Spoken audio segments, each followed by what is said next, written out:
शिक्षाओं का अनमोल ये खजाना हर दिल पे लिख दिया है, हर दिल पे लिख दिया है जिंदगी का अफसाना।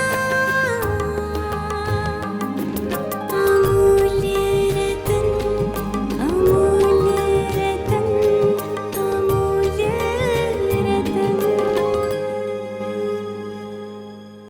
ये श्रृंखला सर्व आत्माओं के पिता परमात्मा शिव के द्वारा उच्चारित महावाक्यों के संकलन पर आधारित है। ओम शांति। गॉडलीवुड स्टूडियो द्वारा प्रस्तुत अमूल्य रत्न में आप सभी का हार्दिक स्वागत है। परमात्मा का हाथ और साथ मुश्किल को सहज बना देता है, तूफान को तोहफा बना देता है, मजबूर को मजबूत बना देता है और मेहनत को मोहब्बत में बदल देता है। और इसीलिए संगम युग पर जब स्वयं परमपिता परमात्मा इस सृष्टि पर अवतरित होते हैं तो दुखी व तड़पते हुए मानव जीवन को मौजों की जीवन में बदल देते हैं। संगम युग की अलौकिक मौजों व आनंद को आज हम ईश्वरीय महावाक्यों द्वारा गहराई से समझेंगे। और इन महावाक्यों के स्पष्टीकरण के लिए हमारे मध्य हैं प्रजापिता ब्रह्मा कुमारी ईश्वरीय विश्वविद्यालय के वरिष्ठ राजयोगी शिक्षक आदरणीय राजू भाई साहब। तो सब आपका आज के एपिसोड में बहुत बहुत स्वागत है। तो सब आज हम बात करेंगे 17 मई 1983 के महावाक्यों पर, जिसका टॉपिक है संगम युग, मौजों के नज़ारों का युग। तो सब परमात्मा कहते हैं कि इस समय ही बेफिक्र बादशाहों की सभा कहो, व स्वराज्य सभा कहो, सभी देख रहे हो। छोटे बड़े यही जानते हैं और मान कर चलते हैं कि हम सभी इस शरीर के मालिक शुद्ध आत्मा हैं। आत्मा कौन हुई? मालिक, स्वराज्य अधिकारी। छोटे में छोटा बच्चा भी यही मानते हैं कि मैं बादशाह हूँ। तो बादशाहों की सभा व स्वराज्य सभा कितनी बड़ी हुई, और बादशाहों का बादशाह व राजाओं का भी राजा बनाने वाले, वर्तमान के राजे सो भविष्य के राजे। वैसे इस सभा को थोड़ा स्पष्ट करें। परमात्मा जब अपने बच्चों की महफिल में आते हैं, सभा में आते हैं, तो देखते हैं कि जितने बच्चे सामने बैठे हुए हैं ये सब स्वराज्य अधिकारी हैं, क्योंकि इनको आत्मा का ज्ञान मिला है। आत्मा इस शरीर की मालिक है, तो अपने आप के राजा हैं, बादशाह हैं, और कोई भी फिक्र नहीं है क्योंकि परमात्मा का साथ है। परमात्मा जब संगम युग पर बच्चों के बीच में आते हैं, उनको परमात्मा का परिचय बच्चों को प्राप्त होता है, तो आत्मिक स्थिति में रहने से स्वराज्य अधिकारी बन जाते हैं और परमात्मा के साथ का अनुभव करने के कारण बेफिक्र बादशाह बन जाते हैं। तो परमात्मा कहते हैं ये जो सभा है, जो परमात्मा जिस महफिल में आते हैं, ये बेफिक्र बादशाहों की सभा है, स्वराज्य अधिकारियों की सभा है, क्योंकि सब आत्म अभिमानी स्टेज में रहते हैं। परमात्मा कहते हैं कि यह संगम युग जितना छोटा युग है उतना ही विशेषताओं से भरा हुआ युग है। जो संगम युग पर प्राप्तियां हैं वह और कोई युग में नहीं हो सकती। संगम युग है ही मौजों के नज़ारों का युग। मौजें ही मौजें है ना, खाओ तो भी बाप के साथ, मौजों में खाओ, चलो तो भी भाग्य विधाता बाप के साथ हाथ देते चलो। ज्ञान अमृत पियो तो भी ज्ञानदाता बाप के साथ साथ पियो। कर्म करो तो भी करावनहार बाप के साथ निमित्त करने वाले समझ करो। सो तो भी याद की गोदी में सो, उठो तो भी भगवान से रूह रूहान करो। सारी दिनचर्या बाप और आप, और बाप है तो पाप नहीं है, तो क्या होगा? मौजें ही मौजें होंगी ना। संगम युग बहुत महान युग है, विशेष युग है, क्योंकि पूरे कल्प में एक ही ऐसा समय है जब परमात्मा का अवतरण होता है। जब कलयुग का अंत और सतयुग के आदि के बीच का समय, जिसको संगम परमात्मा कह रहे हैं, इस संगम के समय पर परमात्मा जब इस सृष्टि पर आते हैं, अवतरित होते हैं, तो बच्चों को हर प्रकार के अनुभव कराते हैं। खाना, घूमना, बैठना, सोना, जैसे उनके साथ साथ हमारा पाठ चल रहा है। जी। तो जब भगवान के साथ कोई आत्मा पाठ बजा रही है तो उसके जीवन में मौजे ही मौजे हैं, कोई उलझन है ही नहीं, कोई दुख और शांति है ही नहीं, कहीं वो मूझ ही नहीं रहा है, क्योंकि परमात्मा उसका गाइड है, उसके माता पिता हैं, उसके शिक्षक हैं, उसके साथी हैं। अमृत वेले से रात तक की दिनचर्या में साथ का अनुभव करते हैं और साथ साथ उनके साथ अपना जीवन व्यतीत करते हैं, तो कभी भी कोई भी प्रकार की प्रॉब्लम नहीं आती। इसलिए परमात्मा यहाँ कह रहे हैं कि ये संगम युग मौजों का युग है और मौजे ही मौजे हैं, जो सारे कल्प में ऐसी मौजे नहीं हो सकती जो भगवान खिलाए। भगवान के साथ हम सब पार्ट प्ले करें, उनके श्रीमत पर हम चलें, उनके द्वारा ज्ञान रत्नों का पान करें। इतना बड़ा श्रेष्ठ भाग्य संगम युग पर ही बच्चों को प्राप्त होता है। जी, परमात्मा कहते हैं कि यह छोटा सा जन्म लिया ही मौजें मनाने के लिए है। खाओ पियो, याद की मौज में रहो। इस अलौकिक जन्म का धर्म अर्थात धारणा मौज में रहना है। दिव्य कर्म सेवा की मौज में रहना है। जन्म का लक्ष्य ही है मौजों में रहना और सारे विश्व को सर्व मौजों वाली दुनिया बनाना। तो सवेरे से लेकर रात तक मौजों के नज़ारे में रहते हो ना, बेफिक्र बादशाह हो करके दिन रात बिताते हो ना। संगम युग पर अगर दो बातें ही ध्यान पर रहें जी। कि मुझे एक परमात्मा की याद में रह करके सब कर्म करना है, तो जहाँ परमात्मा की याद है, सदा साथ का अनुभव होता है, वहाँ मौजे ही मौजे हैं। दूसरा परमात्मा कह रहे हैं सेवा भी कौन सी है, मौज में रहो और सारी दुनिया मौजों की बनाओ। सतयुग दुनिया मौजों की दुनिया है। उस सतयुगी दुनिया की स्थापना के आप बच्चे निमित्त बने हुए हो, तो इसलिए यही सेवा है और यही परमात्मा की याद। जो बच्चे इस याद और सेवा में सदा बिजी रहते हैं वो मौज का खुद अनुभव करते हैं जी। और अन्य आत्माओं को भी मौज की दुनिया में चलने की शिक्षा देते हैं, पढ़ाते हैं जी। समझ देते हैं कि उस दुनिया में हम कैसे चल सकते हैं। और स्मृति में रहता है कि जब परमात्मा करा रहा है उसके साथ हम पार्ट प्ले कर रहे हैं तो हम बेफिक्र बादशाह हैं, उसकी जवाबदारी है, हमने किया उसको अर्पित कर दिया। तो मौज के जीवन का अनुभव इस संगम पर ही किया जा सकता है, पूरे कल्प में नहीं किया जा सकता। इसलिए हर एक ब्राह्मण बच्चे को जो इस विद्यालय के विद्यार्थी हैं उन सबको इस बात का एहसास रहना चाहिए, यही एक ऐसा युग है जिसमें हम भगवान के साथ हर कर्म में पार्ट प्ले कर रहे हैं और कर सकते हैं अगर हमारा इतना सच्चा प्यार है, संबंध है। प्यार और संबंध के आधार से अगर हम उनको साथी बना करके रखते हैं तो मौज ही मौज है, कोई भी प्रकार का दुख आ ही नहीं सकता है। तो सब कई बार ज्ञान की दृष्टि से तो सबको पता होता है कि हमें ऐसे रहना है, परंतु प्रैक्टिकल अपने जीवन में दिन के आदि से लेकर अंत तक हम परमात्मा को प्रत्येक कार्य में साथ रखें, उसका अनुभव हर एक को नहीं होता है। उसका कारण है कि स्मृति स्वरूप होकर के नहीं रहते हैं जी। स्मृतियाँ हमारी भटक जाती हैं। अगर ये सवेरे सवेरे आँख खुलते ही ये स्मृति में हम ले आए, परमात्मा ने इस सृष्टि मंच पर मुझे पार्ट बजाने के लिए भेजा है, मैं शरीर में आज ही अवतरित हुआ हूँ, भेजने वाला वो है जी। और वो हमारे साथ साथ पार्ट बजाएगा। तो स्मृति को हम बार बार रिवाइज करें जी।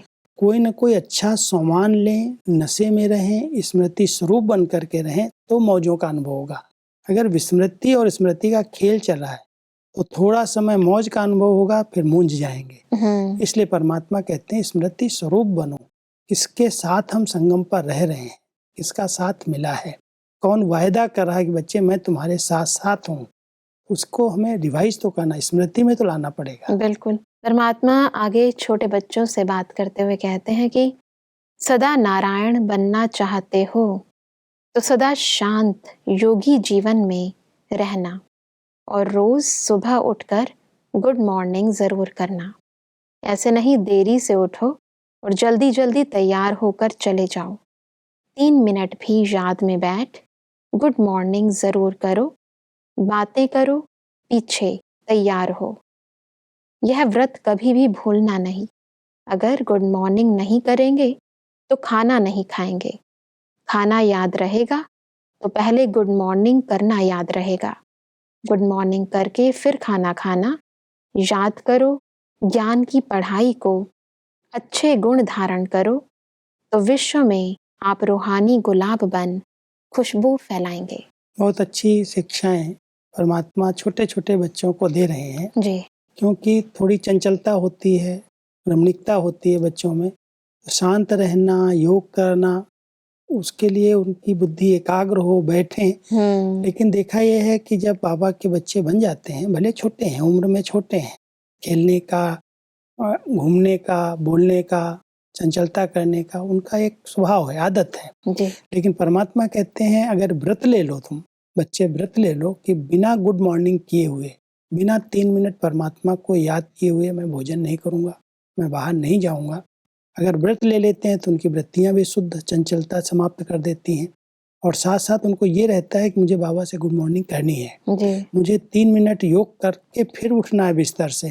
तो एक अगर बच्चों में, छोटे बच्चे में आदत डाल दी जाए, उस प्रकार की उसको प्रैक्टिस करा दी जाती है, तो उसका बड़े आगे चल करके उसका जीवन बड़ा महान बन जाता है। बहुत ऊंचे से ऊंचे चरित्रवान बच्चे बन जाते हैं। तो परमात्मा उनको बहुत प्यार से छोटे बच्चों को ऐसी शिक्षा दे रहे हैं कि तुमको श्री नारायण जैसा बनना है, ये लक्ष्य रखो, मुझे ऐसा बनना है, श्री कृष्ण जैसा बनना है, तो वो लक्षण मुझे धारण करने, और उसके लिए परमात्मा की याद में रहो, शांत स्वरूप होकर के रहो, परमात्मा से रोज गुड मॉर्निंग करो, कम बोलो, धीरे बोलो। ऐसी बहुत सी छोटी छोटी बातें परमात्मा इन बच्चों को सिखा करके उनको एक चरित्रवान, एक अच्छा आदर्श बालक बने, उसकी शिक्षा दे रहे हैं। परमात्मा इसलिए कहते हैं कि ऐसा चलो जैसे फरिश्ते चल रहे हैं। फरिश्तों का आवाज नहीं होता, मनुष्य जो होते हैं वह आवाज करते हैं। आप ब्राह्मण सो फरिश्ते, आवाज नहीं करो, ऐसा चलो जो किसी को पता ही ना चले, खाओ पियो चलो फरिश्ता बन करके। ये छोटे बच्चे हैं या बड़े हैं, सबको इस बात का ध्यान रखना चाहिए जी।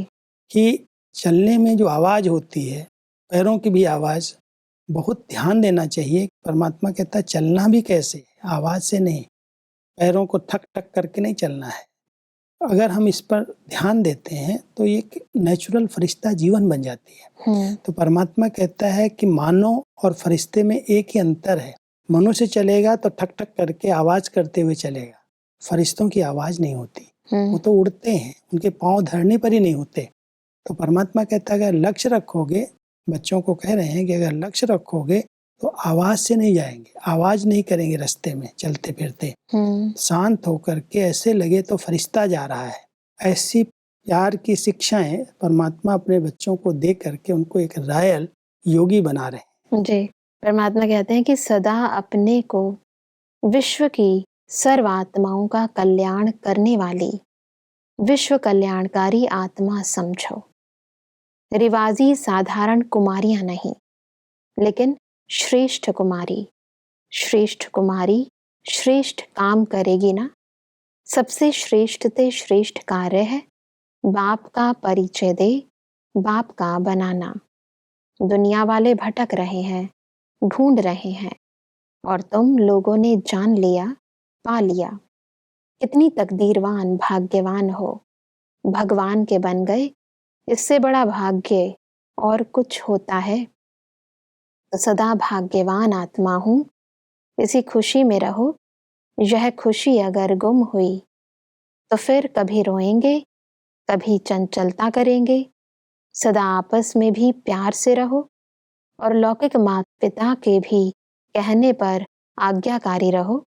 पारलौकिक बाप की सदा याद में रहो, तभी श्रेष्ठ कुमारियां बन सकेंगी।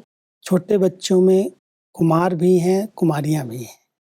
तो जब परमात्मा छोटी छोटी कुमारियों को देखते हैं तो उनके प्रति उनकी यही भावना रहती है कि ये कुमारियां विश्व कल्याण की सेवा के निमित्त बने।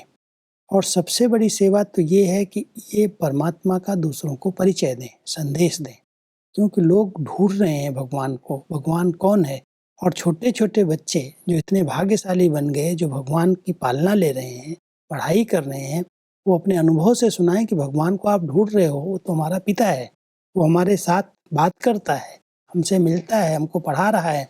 तो जब आप छोटे बच्चे दूसरों को ये बात कहेंगे तो ये सबसे बड़ा श्रेष्ठ कार्य है, सबसे बड़ी महान सेवा है। ये सेवा आप बच्चों को करनी है। बाकी चंचलता करना, हंसी मजाक करना, वो लक्षण न हो। आप आज्ञाकारी बनो, लौकिक माता पिता की आज्ञा पर चलो, शांत होकर के रहो, बहुत अच्छी सेवा में सहयोगी बनो। इस प्रकार की परमात्मा अपने छोटे बच्चों को, छोटी बच्चियों को प्रेरणा दे करके उनको योग्य शिक्षक बनाना चाहते हैं। उनके प्रति उनकी उम्मीदें हैं कि आगे चल करके जब बड़े बच्चे बनेंगे तो ये बड़े बच्चे विश्व कल्याण की सेवा के निमित्त बन जाएंगे। जी, परमात्मा आगे कुमारियों से बात करते हुए कहते हैं कि अपने जीवन का फैसला स्वयं खुद को करना है। माँ बाप कहे नहीं, स्वयं जज बनो। आप शिव शक्तियाँ हो, आपको कोई बंधन में बांध नहीं सकता।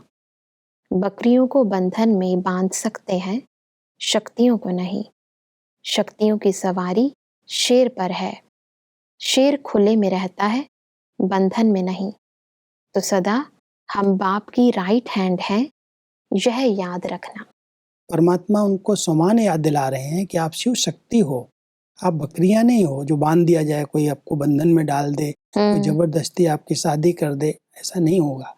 अगर आप शिव शक्ति बन करके रहोगे तो शक्तियों की सवारी शेर पर है। शेर खुले में रहता, बंधन में नहीं रहता। तो परमात्मा उनको स्मृति दिला रहे हैं कि आप पहले अपना फैसला करो कि मुझे क्या करना है, क्या नहीं करना। सब आगे परमात्मा टीचर्स के साथ बात करते हुए कहते हैं कि निमित्त बनने वाले सदा हल्के, डायरेक्शन मिला, कार्य किया और सदा हल्के रहे। ऐसे कहते हो या कभी सेवा का बोझ अनुभव होता है? क्योंकि अगर बोझ होगा तो सफलता नहीं होगी। बोझ समझने से कोई भी कर्म यथार्थ नहीं होगा। स्थूल में भी जब कोई कार्य का बोझ पड़ जाता है तो कुछ तोड़ेंगे, कुछ फोड़ेंगे, कुछ मनमुटाव होगा, डिस्टर्ब होंगे, कार्य भी सफल नहीं होगा। ऐसे यह अलौकिक कार्य भी बोझ समझकर किया तो यथार्थ नहीं होगा। कई बार कोई को जब सेवा दी जाती है जी, अगर उनका अंदर का उमंग नहीं होता है, उनके रुचि प्रमाण वो सेवा नहीं होती है, जी, तो लगता है कि जैसे कोई ने मुझे बोझ दे दिया। और जब बोझ जैसा महसूस किया तो उसमें कुछ न कुछ नुकसान करेंगे, जो चाहिए वैसा नहीं कर पाएंगे। इसलिए परमात्मा कहते हैं कोई भी सेवा आपके सामने आती है, हल्के होकर के सेवा को रुचिपूर्वक उमंग उत्साह से करो, उसमें सफलता मिलेगी। अगर बोझ समझ करके आपने सेवा की तो सेवा कभी भी सफल नहीं होगी और कहीं ना कहीं कोई ना कोई नुकसान हो जाएगा। इसलिए जो निमित्त टीचर्स हैं, कोई भी सेवा करें, जो सेवा मिलती है बड़ों के द्वारा उसको बड़े प्यार से अपना समझ करके अगर करेंगे तो सफलता मिलेगी। बिल्कुल। सब परमात्मा कहते हैं कि इसलिए सदा हल्के बन, निमित्त समझते हुए हर कार्य करना, इसी को ही सफलता मूर्त कहा जाता है। जैसे आजकल के ज़माने में पैर के नीचे पहिए लगाकर दौड़ते हैं, वह कितने हल्के होते हैं, उनकी रफ्तार तेज हो जाती है। तो जब बाप चला रहा है तो श्रीमत के पहिए लग गए ना। श्रीमत के पहिए लगने से स्वतः ही पुरुषार्थ की रफ्तार तेज हो जाएगी। सदा ऐसे सेवाधारी बनकर चलो, जरा भी बोझ महसूस नहीं करो। करावनहार जब बाप है तो बोझ क्यों। इसी स्मृति से सदा उड़ती कला में जाते रहो, बस सदा उड़ते चलो। इसको कहा जाता है नंबर 1 योग्य सेवाधारी। नंबर 1 योग्य सेवाधारी की विशेषता और उनके तीव्र पुरुषार्थ की विधि जी, बहुत सुंदर ढंग से परमात्मा बता रहे हैं कि जो निमित्त हैं, जो टीचर्स हैं, उनको विशेष ध्यान रखना चाहिए कि श्रीमत के प्रमाण हमें चलना है। और उसका उदाहरण परमात्मा ने दिया, जैसे आजकल बच्चे रेस करते हैं तो पैरों में पहिए बांध देते हैं और उन पहियों पर दौड़ते हैं, फास्ट स्पीड हो जाती है। परमात्मा भी कहते हैं एक तो परमात्मा का साथ आपको मिला है, दूसरा श्रीमत के पहिए हैं। श्रीमत पर अगर आप चलते रहेंगे तो स्पीड पुरुषार्थ की अपने आप तेज हो जाएगी, फास्ट हो जाएगी, लेकिन उसके लिए हल्का रहना होगा। अगर कोई भारी है और पहिए लगा के दौड़ेगा तो गिर जाएगा। बिल्कुल। अगर वो हल्का है, बिल्कुल लाइट शरीर है, तो पहिए लगा करके बहुत फास्ट स्पीड में बढ़ सकता है। तो परमात्मा कहता है पहले बुद्धि के बोझ हल्के करो। करावनहार करा रहा है, उसने हमें निमित्त बनाया है, जो उसकी सेवाएं हैं हाँ जी करो और कर लो। तो परमात्मा कहता है अगर श्रीमत प्रमाण हल्के बन करके करावनहार की स्मृति से करेंगे तो सफलता भी मिलेगी, पुरुषार्थ भी तीव्र हो जाएगा, उड़ती कला का भी अनुभव होगा। जी तो निमित्त आत्माओं को इस प्रकार से अपने आप को कोई भी सेवा करते हुए भी बहुत लाइट रह करके, हल्के होकर के तीव्र पुरुषार्थ करना है और उड़ती कला में उड़ना है। बिल्कुल, और इसीलिए परमात्मा कहते हैं कि बस बाबा बाबा और बाबा, हर सेकंड यह अनहद साज बजता रहे, बस बाबा और मैं सदा ऐसे समाये रहो, तो तीसरा बीच में आ नहीं सकता। जहाँ सदा समाये होंगे, दोनों राजी होंगे, तो बीच में कोई नहीं आएगा। इसको ही कहा जाता है श्रेष्ठ सेवाधारी। दूसरा कुछ नहीं देखो, कुछ नहीं सुनो, सुनने से भी प्रभाव पड़ता, बस बाबा और मैं सदा मौज मनाओ। मेहनत तो बहुत की, अभी मौज मनाने का समय है। क्योंकि जब समर्पित होते हैं तो समर्पित को अगर ये लक्ष्य रहता है कि मुझे एक बाबा को ही देखना है, बाबा को मैंने जीवन समर्पित की है, तो जहाँ बाबा और मैं दो ही हैं वहाँ तीसरा कोई नहीं आ सकता। कई प्रकार की परीक्षाएं आती हैं, कोई कुछ बोलता है, कोई कुछ करता है, कहीं ईर्ष्या है, कहीं द्वेष है, कई प्रकार की बातें आती संगठन के बीच में। अगर हम उनकी बातों को सुनेंगे, देखेंगे, उस पर विचार करेंगे तो जो हमारी मंजिल है उससे हम दूर हो जाएंगे। जी इसलिए परमात्मा कह रहे हैं सदा बुद्धि में रखो बाबा बाबा बाबा। बाबा को ही देखना है, बाबा की ही सुनना है, उनकी ही श्रीमत पर चल करके सेवा करनी है। तो अपने आप मौजों का अनुभव होगा, खुशी का अनुभव होगा, कोई भी प्रकार की बातें आपको डिस्टर्ब नहीं करेंगी। बिल्कुल ऐसी श्रेष्ठ जीवन का अनुभव होगा। मैं और बाबा, तीसरा कोई है ही नहीं बीच में। अगर तीसरा आ जाएगा तो डिस्टर्ब कर देगा। बिल्कुल इसलिए सदा बुद्धि में रहे, मैंने बाबा को जीवन दी है, बाबा की सेवा के निमित्त हूँ, कराने वाला वो है, हम दोनों साथ साथ हैं। तीसरे की बात मुझे न देखनी है, न सुननी है, न उसके बारे में सोचना है। तब बिल्कुल। स्थिति बहुत खुशनुमा और मौज की रह सकती है। जी भाई साहब, आज हमने बहुत ही गहराई से समझा कि कैसे हम संगम युग के श्रेष्ठ समय में प्रत्येक समस्या और परिस्थिति में रहते सदा आनंद व मौज में रहे। भाई साहब, इस स्पष्टीकरण के लिए आपका बहुत बहुत धन्यवाद। ओम शांति। दर्शकों, आज ईश्वरीय महावाक्यों में हमने समझा कि सदा मौज में रहने के लिए हमें अपनी दिनचर्या का प्रत्येक कर्म ईश्वरीय याद और उसके साथ रहकर करना है। परमात्मा ने कहा कि सदा स्मृति रहे कि मैं संपूर्ण विश्व का कल्याण करने वाली विश्व कल्याणकारी आत्मा हूँ, भाग्यशाली आत्मा हूँ। इस स्मृति से हमारी खुशी कभी भी गुम नहीं होगी।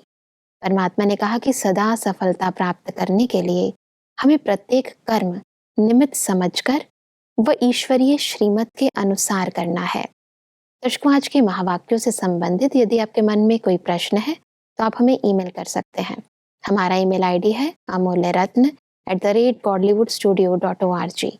अगले एपिसोड में एक और अव्यक्त वाणी के साथ आप सभी के समक्ष हम फिर हाजिर होंगे। तब तक के लिए लेते हैं इजाजत। ओम शांति। मुख्य सार। सारी दिनचर्या में बाप और आप। खाओ तो बाप के साथ, चलो तो भाग्य विधाता के साथ, ज्ञान अमृत पियो तो ज्ञान दाता के साथ, कर्म करो तो करावनहार बाप के साथ, सोओ तो याद की गोदी में, उठो तो भगवान से रूह रूहान करते हुए। बाप है तो पाप नहीं है। अलौकिक जन्म का धर्म और कर्म। धर्म मौज में रहना, दिव्य कर्म सारे विश्व को सर्व मौजों वाली दुनिया बनाना। अलौकिक कार्य को बोझ समझकर करेंगे तो सफल नहीं हो सकेंगे। अधिक जानकारी के लिए संपर्क करें Amulya Ratan godlywood studio, Manmohini Van, Shanti Van post, Abu road 307510, district Sirohi, Rajasthan. Email ID है amulyaratn@godlywoodstudio.org। इस श्रृंखला को प्रजापिता ब्रह्मा कुमारीज ईश्वरीय विश्वविद्यालय के सेवा केंद्रों पर क्लास में नियमित रूप से चलाने के लिए गॉडलीवुड स्टूडियो से संपर्क करें।